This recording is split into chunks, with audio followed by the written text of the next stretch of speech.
Kapolri Jenderal Listio Sigit Prabowo menaikkan pangkat 1 tingkat untuk 3 anggota Polri yang gugur dalam bertugas di Waikanan, Lampung. Selain itu, Kapolri akan memberikan santunan kepada setiap keluarga korban. Bapak Kapolri memberikan suatu penghargaan yang setinggi-tingginya kepada setiap anggota Polri dan khususnya dengan peristiwa tersebut terhadap 3 personel diberikan kenaikan pangkat luar biasa anumerta, maka terhadap ketiga personel tersebut telah dinaikannya oleh keputusan Kapolri ini menjadi pangkat yang setingkat lebih tinggi. Kapolri Jenderal Listio Sigit Prabowo menaikkan pangkat 1 tingkat untuk 3 anggota Polri yang gugur dalam bertugas di Waikanan, Lampung. Ibtu Lusianto, Kapolsek Negara Batin, mendapat kenaikan pangkat 1 tingkat menjadi AKP Anumerta Lusianto. Selanjutnya Bribka Petrus Aprianto, Binmas Polsek Negara Batin, mendapat kenaikan pangkat menjadi Aibda Anumerta Petrus Aprianto. Nama berikutnya Bribta Galip Suryaganta, Bintara Satreskrim Polres Waikanan, mendapat kenaikan pangkat menjadi Bribtu Anumerta Galip Suryaganta.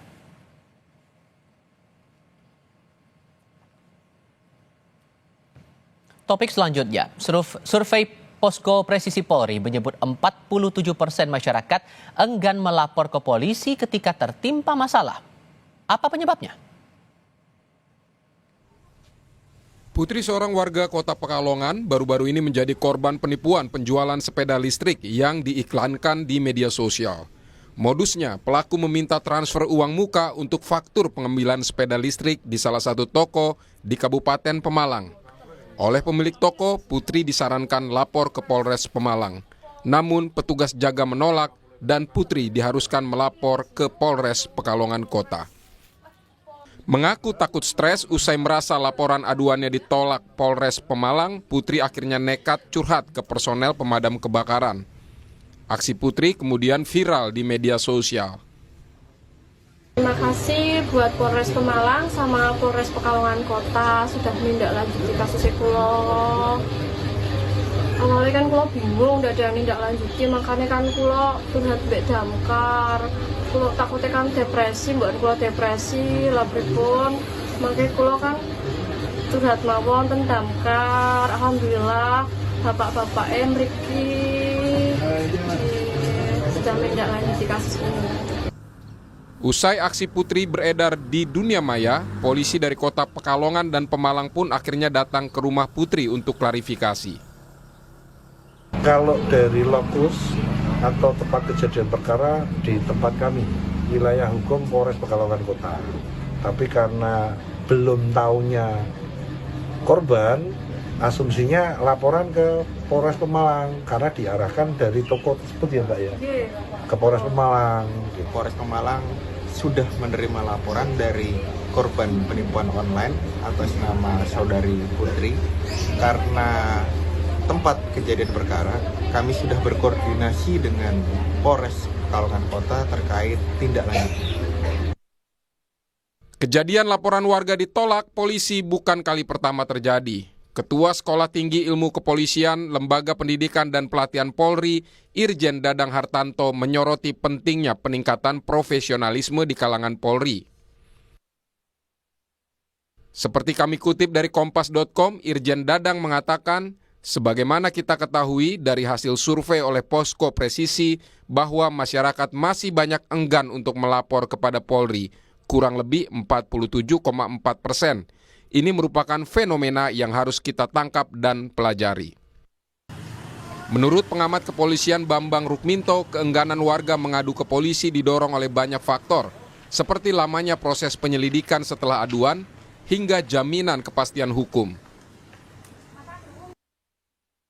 Seperti kami kutip dari Kompas.com, Irjen Dadang mengatakan, sebagaimana kita ketahui dari hasil survei oleh Posko Presisi bahwa masyarakat masih banyak enggan untuk melapor kepada Polri, kurang lebih 47,4%.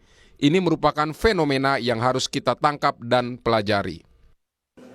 Menurut pengamat kepolisian Bambang Rukminto, keengganan warga mengadu ke polisi didorong oleh banyak faktor, seperti lamanya proses penyelidikan setelah aduan hingga jaminan kepastian hukum. Ketua STIK Lemdiklat Polri mengatakan sebanyak 47,4% warga enggan lapor polisi jika ada masalah. Lalu ada apa dengan pelayanan Polri sehingga seperti apa juga solusinya untuk memecahkan masalah ini? Kami akan ulas bersama Guru Besar Universitas Bayangkara yang juga penasihat ahli Kapolri Hermawan Sulistyo dan Ketua PBHI Julius Ibrani. Selamat malam semuanya.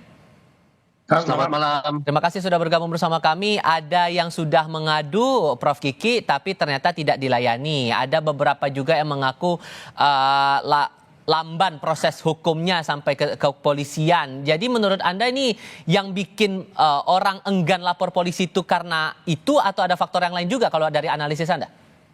Ada berbagai faktor ya. Mulai dari sebetulnya pengadunya mengada-ada gitu ya. Saya ngalami banyak kasus yang seperti itu gitu. Sampai memang dia dijahatin oleh oknum polisinya gitu. Jadi itu rentangnya lebar sekali ya. Orang ngadu gitu kan. Ngadu, untuk mengadu dia udah dengar nih misalnya dari orang yang mengalami sendiri atau katanya polisi dipingpong aja. Itu kalau kasus-kasus perdata tricky satu. Kalau kasus pidana misalnya pelecehan seksual misalnya yang lain itu juga tricky. Kenapa? Ada pihak lain yang terlibat. Jadi misalnya antara yang dilaporkan dengan yang dilapori, orang yang dilaporkan dengan pelakunya itu, jadi ada para pihak, bukan hanya satu pihak, misalnya seseorang atau sekelompok orang melawan negara gitu. Nah, kalau ada beberapa pihak seperti itu akan sama-sama berusaha merapat pada polisi untuk untuk ditangani sesuai dengan kepentingan mereka. Oke, nah, kalau pertanyaan begini, sorry saya potong Prof. Kalau pertanyaannya, apakah ada masalah di bidang SDM atau sistem dari pengaduannya nih yang membuat akhirnya warga enggan melapor seperti ini? Ya kalau masalah SDM bukan hanya polisi, semua warga kita SDM-nya masih sangat rendah. Nah kalau di polisi itu kan pendidikan untuk bintara bisa sampai diangkat jadi polisi itu kan hanya 7 bulan. 7 bulan setelah lulus SMA. Bervariasi sebetulnya, dulu pernah 1 tahun, pernah agak kurang sedikit kayak gitu, tergantung keuangan negara untuk pendidikan polisi. Nah, dengan pendidikan segitu ya pasti kurang lah, apalagi kalau masalahnya menyangkut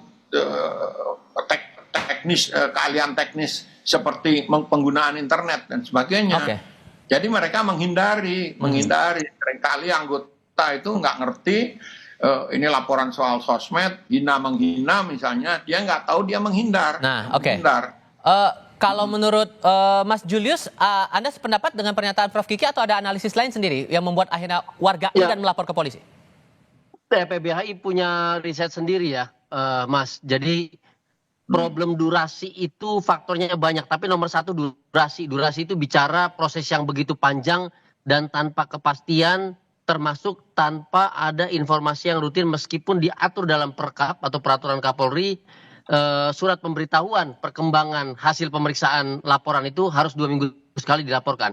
Tapi soal durasi ini, ini soal jumlah personil ya. Di antara jumlah personil yang menangani, lalu di antara dilawan dengan jumlah laporan yang masuk, itu satu. Yang kedua adalah tadi kapasitas. Dalam konteks laporan polisi berarti dia harus melakukan screening apakah peristiwa ini merupakan peristiwa hukum dan hukum pidana atau bukan. Ada 2 jenjang. Yang artinya selemah-lemahnya iman butuh seorang sarjana hukum yang sudah berpraktik untuk menganalisis itu. Sedangkan tadi Prof. Kiki bilang kebanyakan masih di level bintara yang lulusan SMA. Nah gap ini yang membuat prosesnya panjang, lama, butuh manggil ahli dan segala macam. Yang ketiga, tidak dapat kita pungkiri soal anggaran.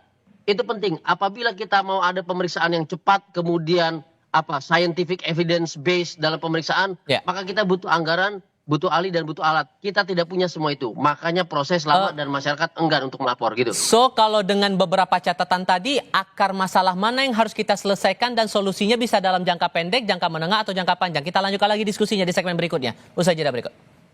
Mas Julius melanjutkan pertanyaan saya sebelumnya, ini sedikit background juga karena tadi siang Mas Bambang Rukminto dari ISE sempat menyarankan bahwa perlu diperbaiki KUHAP-nya juga dengan alasan KUHAP ini perlu diperbaiki agar masyarakat yang melaporkan kasus-kasus kejahatan yang menimpanya juga mendapat jaminan bahwa proses penyelidikan, penyidikan dan peradilan itu berjalan dengan benar. Menurut Anda itu hal yang esensial atau ada hal lain? Iya tentu, KUHAP itu bicara tata cara Mas ya. KUHAP itu bicara tata cara lalu bicara koordinasi dengan penuntut nantinya. Agar nanti hasil penyelidikan-penyidikan itu layak untuk dilakukan penuntutan di persidangan. Sehingga standarnya sama. Nah kalau bicara standarisasi seperti itu, artinya kita harus memastikan kapasitas polisi dan jaksa sama. Itu. Sehingga apa substansinya bisa langsung aja, nggak perlu diperiksa ulang, nggak perlu dicek ulang dan segala macamnya. Nah itu salah satu instrumen. Tapi yang paling penting instrumen internalnya Polri, saya melihat bahwa yang mendesak itu adalah pendidikan di internal Polri, peningkatan kapasitas anggota, penguatan kapasitas lewat training-training yang spesifik, lalu singkat dan juga padat dan langsung simulatif. Ini yang amat sangat efektif untuk dilakukan dan kita tahu polisi-polisi yang cerdas itu polisi yang sekolah di luar negeri, polisi-polisi yang training di luar negeri dan dalam training itu dia simulasi. Selalu begitu. Jadi kalau KUHAP penting. KUHAP penting. KUHAP itu bicara standarisasi dan cara. Dan yang paling penting adalah dalam KUHAP itu didorong soal apa? Soal kepastian hukum. Setiap berapa lama harus diperiksa, setiap berapa lama durasinya harus naik statusnya. Artinya kerja-kerjanya targeted. Meskipun dalam situasi tertentu ada kesulitan-kesulitan yang tidak mungkin dilampaui. Nah, ini yang membedakan antara KUHAP prosedural tadi dengan kapasitas internal. Oke, ditambah lagi kan kita menghindari agar jangan sampai terulang lagi tagar-tagar no viral no justice, Prof Kiki. Kemudian bahkan ada yang belakangan bilang lapor ke Damkar aja deh gitu. Guyonan-guyonan semacam ini yang muncul di media sosial. Sejauh mana kemudian Polri harus bisa memperbaiki ini semua? Hal krusial apa kira-kira yang perlu dicermati? Ini gini ya, ini terutama berkaitan dengan fungsi penegakan hukum dari polisi. Kalau fungsi pelayanan publik rasanya udah standar lah gitu ya. Nah, pada fungsi penegakan hukum ini yang agak repot karena banyak level brigadir itu pendidikannya hanya pada saat mereka akan menjadi brigadir, bribda gitu. Nah, pendidikannya itu hanya 7 bulan gitu. Pernah 1 tahun, pernah juga 5 bulan seperti itu. Itu sama sekali tidak memadai untuk memahami liku-liku aspek hukumnya. Nah, ada skema ideal kalau mereka dikirim ke luar negeri. Kendalanya adalah satu, bahasa. Pernah ada program untuk pengiriman bukan level brigadir, tapi level perwira, perwira remaja. Dari Akpol itu langsung dikirim ke luar negeri supaya tidak terkontaminasi oleh senior-seniornya dalam hal-hal yang buruk. Apa yang terjadi? Jarang sekali yang lulus bahasa gitu. Bagaimana dia dikirim ke Inggris tapi bahasa Inggrisnya TOEFL-nya di bawah 400. So poinnya apa itu Pak? Poinnya apa berarti? Adalah skema untuk pendidikan yang jangka menengah, jangka panjang. Itu ada kendalanya. Nah, yang lebih masuk akal adalah skema jangka pendek, training tadi disebut training singkat 2 minggu sampai 1 bulan. Oke, training itu dan kalau menurut Mas Julius singkat saja, apakah ini akan tercapai dalam waktu dekat? Kalau trainingnya training singkat, pelatihan singkat itu bisa tercapai. Tinggal Pak Kapolri fokus dan targeted untuk mendorong hal tersebut. Kalau mengubah sistem pendidikan itu panjang. Karena ini bicara sistem yang berkaitan dengan anggaran APBN. Saya pikir Pak Kapolri bisa, karena beberapa kali didorong untuk fokus misalnya tentang cyber, lalu kemudian tentang human trafficking, kejahatan seksual dan segala macam. Itu pernah dilakukan dan kemudian meningkatkan kapasitas dalam waktu yang sangat singkat. Jadi bisa seharusnya. Harusnya bisa karena ini ujung-ujungnya masalah layanan kepada masyarakat. Prof Kiki dan Mas Julius terima kasih banyak sudah berbagi pandangan bersama kami. Selamat malam semuanya. Baik, malam. Terima kasih.